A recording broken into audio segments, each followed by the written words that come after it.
আসসালামু আলাইকুম রহমতুল্লাহি ওয়া বারাকাতু। অত্যন্ত আশ্চর্যের সাথে বলতে হয়, সারা দেশে যেই পরিমাণ শিশু নির্যাতিত হচ্ছে, সারা দেশে যেই পরিমাণ মা বোনরা ধর্ষিতা হচ্ছে, এটার প্রতিকার হিসেবে বর্তমান এবং ইতিপূর্বে রাষ্ট্রযন্ত্র কখনো সুন্দর কোনো সমাধান দিতে পারেনি। মূলত বিষয় হচ্ছে, আমরা সবসময় গণতান্ত্রিক অধিকারে আমরা সমাধান খুঁজি। গণতান্ত্রিক অধিকারটা কেমন আপনি চিন্তা করেন, যখন ধর্ষক ধরা খেলো, ধর্ষকের ধরা খাওয়ার পরে ধর্ষকের জন্য বিচার কার্য সম্পাদন করতে করতে 3 থেকে 4 মাস, সর্বনিম্ন 3 থেকে 4 মাস সময় চলে যায়। আর এর মধ্যে 3 থেকে 4 মাস সময়ের মধ্যে কত মানুষ, কত নতুন ইস্যু, কত কিছু নতুন করে তৈরি হচ্ছে। এই নতুন করে তৈরি হওয়ার পর দেখা যায় আস্তে করে ওই ধর্ষক সেও বেঁচে যায়, এরপরে যাকে ধর্ষণ করা হয়েছে সেও দুনিয়ার থেকে নিমেষে চলে যায়, আর মানুষরাও তাকে ভুলে যায়। মূলত বিষয় হচ্ছে, আপনি গণতান্ত্রিক অধিকারে, আপনি গণতন্ত্র দিয়ে যতই আপনি বিচার কার্যক্রম আপনি সম্পাদন করতে চান না কেন, আল্লাহর কসম খেয়ে বলি এটা কিছুতেই সম্ভব না। তার কারণ কি?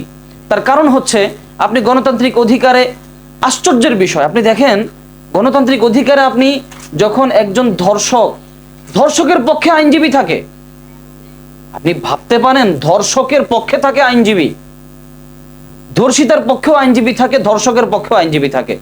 আর যদি তাদের টাকা পয়সা একটু বেশি থাকে, কারো যদি সম্পদ একটু বেশি থাকে, মুহূর্তের মধ্যে টাকা পয়সা সবকিছু দিয়ে মুহূর্তের মধ্যে আইনগুলোকে নিজের পক্ষে নিয়ে আসা, এটা অন্তত গণতান্ত্রিক এই দেশগুলোর মধ্যে কোনো মারাত্মক কোনো বিষয় না।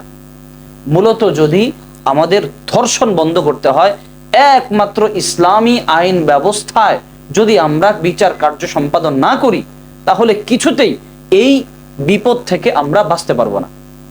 যেমন ধরেন, কোরআনের মধ্যে স্পষ্ট বলা আছে, যদি বিবাহিত হয় পাথর মেরে হত্যা করে দাও জনসম্মুখে, আর যদি অবিবাহিত হয় দোররা মারো। দোররা মারা বুঝেন, মানে বর্তমান আমরা যে সমাজে যেই ভাষায় আমরা বুঝি, সেটা হচ্ছে গণধোলাই, মানে জনগণের যে ধোলাইটা হয়ে থাকে এটাকে বলে দোররা মারা। এখন সবচাইতে উত্তম ব্যবস্থা কি হতো? ইসলাম যেটা বলেছে, ধর্ষককে জনসম্মুখে আনতে হবে, জনসম্মুখে সবার সামনে ধর্ষকের কল্লাকে উড়িয়ে দিতে হবে। যখন জনসম্মুখে ধর্ষকের সামনে, যখন জনসম্মুখে এই ধর্ষককে আপনি শাস্তি দিলেন, তার গলা কেটে দিলেন, প্রত্যেকটা ধর্ষক, প্রত্যেকটা নরপিচাস, প্রত্যেকটা পুরুষ নামের কলঙ্ক যারা আছে তারা চিন্তা করবে, খবরদার ধর্ষণ যদি করতে যাই পরের দিন কিন্তু আমারও কল্লা থাকবে না। মূলত আপনারা যতই দৌড়ান, যতই গণতন্ত্রের পিছনে দৌড়ান না কেন, যতই আপনারা মানুষের তৈরি নিয়ম তান্ত্রিকতার পিছনে আপনারা দৌড়ান না কেন, আল্লাহর কসম কখনো আপনারা সমাজে শান্তি আনতে পারবেন না। যদি সমাজে শান্তি আনতে হয় অবশ্যই কোরআনী শাসন লাগবে, কোরআনী শাসনের বিকল্প কিচ্ছু নাই। এই ধর্ষকের ক্ষেত্রে অবশ্যই ইসলাম যেটা বলে জনসম্মুখে তাকে হত্যা করে দেওয়া, এটাই করা লাগবে। আমি আশা রাখি বর্তমান সরকার সহকারে বাংলাদেশের বিজ্ঞ যারা আছেন তারা বিবেচনায় নেবেন, যেভাবেই হোক ধর্ষককে মানুষের সামনে আনতে হবে, মানুষের সামনে এনে তাকে বিচার করতে হবে, তাহলেই সমাজ থেকে আস্তে আস্তে করে ধর্ষণের প্রবণতা বন্ধ হবে।